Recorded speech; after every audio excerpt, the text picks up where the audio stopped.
এরকম করতে করতে আমার হাজব্যান্ড আমাকে ধরে ফেলার পরে আমাকে অনেক বকাবকি করে, অনেক মারধর করে, বলে যে আমি তোমাকে বিশ্বাস করে রাখা যায়, তুমি বাপের বাড়ির কিছু ছেলেদের সাথে সম্পর্ক করে রিলেশন করে এগুলা কাজকাম করো, মানুষে শুনলে অনেক খারাপ নজরে নিবে, এ ধরনের কিছু বলে বা অনেক বকাবকি করে, অনেক মারধর করে। তা আমি বলি যে দেখো আমি এগুলা কিছুই করি না, এটা মিথ্যা কথা, আমি এমনি শুধু কথা বলেছি। তো আমার স্বামী তাই বিশ্বাস করার পরে তখন একদিনকে আসলেই যে আমি বুঝতে পেরে গেছি যে আমার স্বামী যেহেতু আমাকে ধরে ফেলবে, তো আমি কি করব। আমার যে আমার মাথায় একটা কূটনীতি বুদ্ধি আসার পরে তখন আমি যে আমার স্বামীকে বলি যে তুমি আমার খালি সবসময় দোষ ধরো, আমারই দোষ ধরো, আমি খারাপ, আমার বাপের বাড়ির ছেলেদের সাথে সম্পর্ক করি, রিলেশন করি, তার সাথে এটা ওটা বিলীন করি, তুমি সেটা বলো। তো তুমি বিশ্বাস করো আমি এগুলা করি না, তোমার ভাই আমাকে অনেক ডিস্টার্ব করে, তাই বললাম।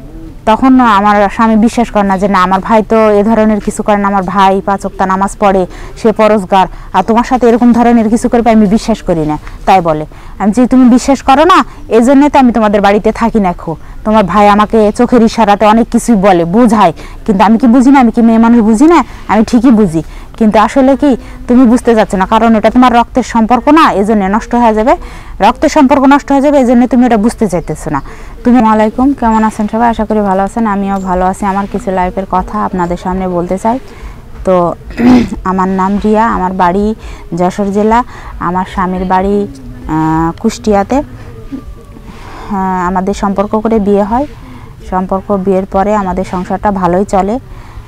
ভালো চলার পরে আমার স্বামী আমাকে রেখে দূরে দূরে কাজে চলে যায়, কিন্তু আমি আমার স্বামীকে রেখে থাকতে পারি না, আমার অনেক কষ্ট হয়। আমি তাকে বলি, বুঝাই যে তুমি আমাকে রেখে যেও না, তুমি আমাকে নিয়ে যাও। আমার হাজব্যান্ড বলে যে না, তুমি গেলে আমার অনেক খরচ হবে, তুমি এখানেই থাকো, সমস্যা নাই, আমি যে একাই যাই, ম্যাচে থাকবো, খাওয়া দাওয়া করবো, যা টাকা ইনকাম করবো তোমাকে পাঠাবো, তুমি সুখে শান্তিতে থাকবা, ভালো থাকবা, তোমার সুখের জন্যই তো আমি সব কিছু করতেছি, এরকম কিছু বলে। আমিও সেটা মেনে নিই, কিন্তু আসলে মেয়েদের স্বভাবটা আসলেই ভালো না। আমি মেয়ে মানুষ হয়ে বলতেছি, আসলে মেয়েদের স্বভাবটা ভালো না। আমার হাজব্যান্ড আমাকে বিশ্বাস করে রেখে যায়, আর আমি আমার বাপের বাড়িতেই থাকি, শ্বশুর বাড়িতে খুব কম যাওয়া আসা করি। যখন আমার স্বামী আসে তখন আমি আমার শ্বশুর বাড়িতে যাই, তো আমার বাপের বাড়িতে বেশি থাকা পড়ে। তো আমার বাপের বাড়িতে থাকার পর কিছু ছেলের সাথে আমার সম্পর্ক, রিলেশন তৈরি হয়। রিলেশন তৈরি হওয়ার পরে আমি তাদেরকে সময় দিই, তাদের সাথে সময় কাটাই, অনেক কিছুই করি। তো এগুলা টের পায় না কেউ। স্বামী আমাকে অনেক বিশ্বাস করে, অনেক ভালোবাসে, স্বামীরও মন জোগায়, বাহিরেও থাকি, এরকম করে দিন ভালোভাবেই কাটতেছিল। হঠাৎ একদিন আমার স্বামী আমাকে সন্দেহ করে যে কি ব্যাপার, তুমি আমাদের বাড়িতে থাকো না, তুমি বাপের বাড়িতে এত থাকো কেন, তাই বলে।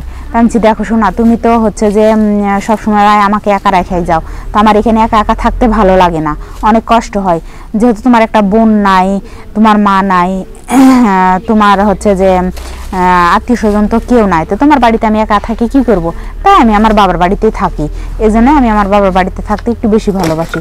তো আমার হাজব্যান্ড সেটাই বিশ্বাস করে, সে আমাকে আসলে বিশ্বাস করে, কিন্তু আসলে আমরা মেয়েরাই ভালো না।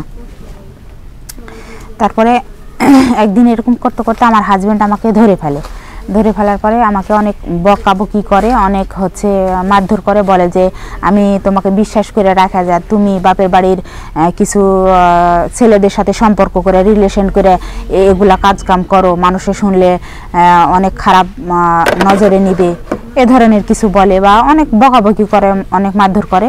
তা আমি বলি যে দেখো আমি এগুলা কিছুই করি না, এটা মিথ্যা কথা, আমি এমনি শুধু কথা বলেছি। তো আমার স্বামী তাই বিশ্বাস করার পরে তখন একদিনকে আসলেই যে আমি বুঝতে পেরে গেছি যে আমার স্বামী যেহেতু আমাকে ধরে ফেলবে, তো আমি কি করব। আমার যে আমার মাথায় একটা কূটনীতি বুদ্ধি আসার পরে তখন আমি যে আমার স্বামীকে বলি যে তুমি আমার খালি সবসময় দোষ ধরো, আমারই দোষ ধরো, আমি খারাপ, আমার বাপের বাড়ির ছেলেদের সাথে সম্পর্ক করি, রিলেশন করি, তার সাথে এটা ওটা বিলীন করি, তুমি সেটা বলো।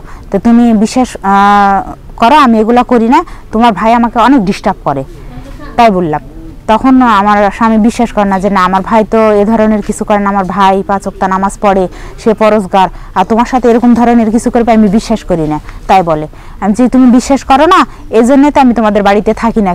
তোমার ভাই আমাকে চোখের ইশারাতে অনেক কিছুই বলে, বোঝায়, কিন্তু আমি কি বুঝি না? আমি কি মেয়ে মানুষ বুঝি না? আমি ঠিকই বুঝি, কিন্তু আসলে কি তুমি বুঝতে যাচ্ছ না, কারণ এটা তোমার রক্তের সম্পর্ক না, এজন্য নষ্ট হয়ে যাবে, রক্তের সম্পর্ক নষ্ট হয়ে যাবে, এজন্য তুমি এটা বুঝতে চাইতেছো না। তুমি একদিন দেখো তোমার ভাই আমাকে ইশারা করে কি না করে। পরে একদিনকে সত্যি সত্যি আমি আমার দেওরকে শিখাইয়া দিছিলাম যে কথাগুলা, ও কথাগুলো বলছে, আর আমার হাজবেন্ড দরজার আড়াল থেকে শুনছে। আমার হাজবেন্ড মনে করছে সত্যি সত্যি মানে আমার ভাই আমার বউকে এই কথাগুলো বলিছে। তখন দুই ভাই মিলে অনেক গ্যাঞ্জাম, অনেক মারামারি, অনেক গন্ডগোল। তারপরে একবারে আমরা চলে আসলাম আমার বাপের বাড়িতে আমার স্বামীকে নিয়ে আসার পরে আমার বাবার বাড়িতে একটা রুম করে আমরা ওখানে থাকতে লাগলাম। আমার হাজবেন্ড বাইরে যায় কাজ করতে, আমি আমার বাপের বাড়িতেই থাকি। আমি যেগুলোর সাথে সম্পর্ক করতেছিলাম সেগুলো সে ছেলেদেরও সময় দেয়, স্বামীকেও সময় দেয়। আসলে আমরা মেয়েরা এজন্যই খারাপ যে আমরা এক নায়ে থাকতে পারি না, এটাই হলো সব থেকে দুর্বল পয়েন্ট।